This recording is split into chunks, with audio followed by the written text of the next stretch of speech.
Hello, and welcome back to the English Learning Podcast. I'm your host, Jason. And I'm Julia, your co-host. We're so happy to have you with us today. If you're trying to improve your English speaking skills, this episode is just for you. Today's topic is something many English learners need to hear. Don't speak perfect English, speak real English. That's right. So many learners focus too much on being perfect grammar, perfect pronunciation, perfect vocabulary. But here's the truth. In real life, people don't speak perfect English. They speak real English simple, natural, and relaxed. That's what helps you connect with others and express yourself confidently. Exactly. Think about it. Do native speakers speak like grammar books? Not at all. We say things like gonna, wanna, or lemme, and we even make little mistakes, and that's totally normal. So, in this episode, we're going to talk about why it's more important to speak real English than perfect English. And don't worry, we'll give you practical tips, real examples, and even a little practice. Whether you're a beginner or already on your English journey, we want you to feel relaxed, confident, and ready to speak, not afraid to make mistakes. All right, let's get started. First, let's talk about a big problem many learners face: the myth of perfect English. So, Julia, let's talk about something a lot of English learners believe: the idea that they have to speak perfect English all the time. What do you think about that? Honestly, Jason, I think it's one of the biggest things holding people back. Many learners believe they shouldn't speak until their grammar is 100% correct or until their accent sounds native, but that's not realistic or helpful. Absolutely. I've met so many learners who are afraid to open their mouths because they don't want to make a mistake. They wait and wait, trying to be perfect, and in the end, they stay silent. Yes. And here's the truth. Even native speakers don't speak perfect English. We pause, we say, and we mix up our words, and sometimes we even forget how to say something. Exactly. And nobody corrects us because that's just how people speak in real life. So, if you're a learner, why are you being harder on yourself than we are on ourselves? Right. It's like trying to write a perfect book before you've ever written a sentence. You learn to speak by speaking, not by waiting to be perfect. I love that. You know, I remember a student I had a few years ago. Her name was Anna. She knew a lot of vocabulary and grammar rules, but she was afraid to talk. She always said, "What if I make a mistake?" Oh, I've heard that so many times. So one day I said, "Anna, just speak. Make mistakes. I want you to speak bad English today." And you know what? She laughed, relaxed, and spoke more in that one class than ever before. Her confidence changed just because she stopped chasing perfection.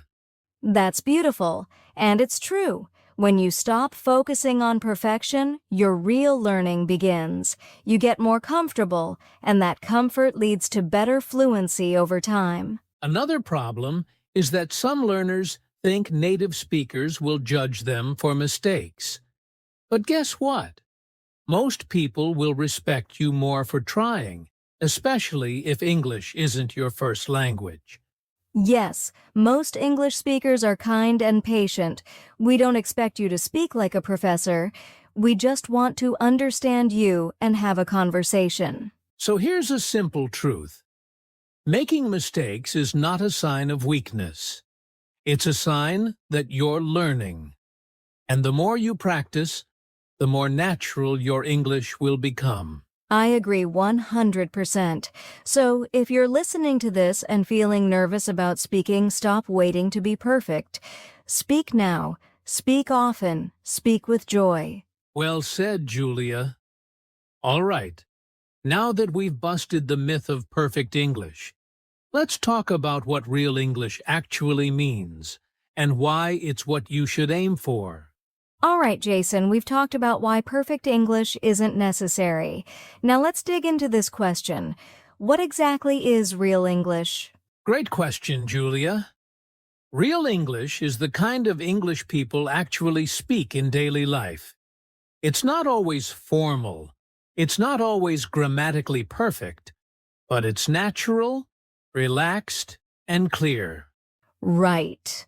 Real English is what you hear in everyday conversations at the coffee shop, in the office, on the street, or even when friends are chatting. It's full of expressions, contractions, and shortcuts. Exactly. Let me give a quick example. A textbook might say, I am going to visit my grandmother this evening. But in real life, most people just say, I'm going to visit my grandma tonight. Yes. And that second sentence sounds more casual, more natural, and that's what people actually say.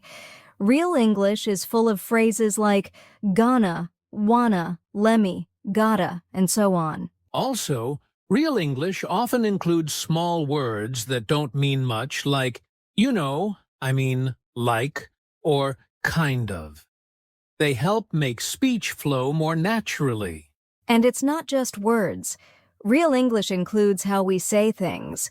The tone, the speed, the rhythm we speak in chunks or short phrases, not one word at a time. Exactly. Native speakers often connect their words. For example, we say, did you eat? But it sounds like did ya eat? Or, what are you doing? Becomes, what you doing? So if you're listening and thinking, I don't understand native speakers, don't worry. It's probably because they're speaking real English, not slow textbook English. And that's totally okay. The good news is you can learn real English by listening more and practicing with real materials like this podcast. That's why it's important to focus not just on rules and grammar, but also on how English is used in real life. That's the kind of English that will help you in conversations, jobs, travel, everywhere.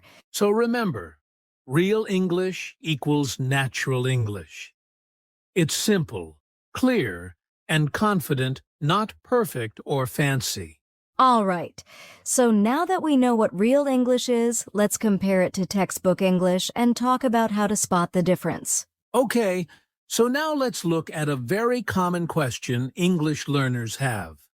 What's the difference between real English and textbook English? That's such a good topic, Jason. I think most of us start with textbook English when we first begin learning, and that's okay. It gives us the basics. Definitely. Textbooks teach grammar rules, vocabulary, and sentence structure. They say things like, hello, how are you? I am fine, thank you. And you? That's the classic. But let's be honest, when was the last time you heard two people say that in real life? Almost never. In real conversations, people say, hey, how's it going? I'm good. You? Exactly. Real English is more casual, more flexible. It reflects how people actually speak, not how we're supposed to speak in perfect sentences.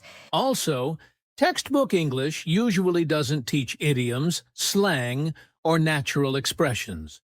For example, a textbook might teach, I am very tired, but real English might be, I'm beat, I'm wiped out, I'm totally exhausted. Or instead of, it is raining heavily, we say, it's pouring. It sounds more real and expressive. Another thing, textbook English often feels too formal. You don't need to speak like a business letter every time. You can say, hey, not just hello, or thanks, instead of thank you very much. And here's something important for our listeners. You don't have to throw away what you learned in textbooks. Just add real English on top of it. Mix both. Yes, use the grammar you've learned, But don't be afraid to sound natural. If someone says, "What you doing later?" now you'll know that it means, "What are you doing later?" So, in summary, textbook English equals clean, correct, but formal and not always natural. Real English equals casual, simple, and sounds the way people talk in everyday life. And remember, both types have value. But to communicate well, real English is your best friend. Coming up next, we'll talk about why mistakes are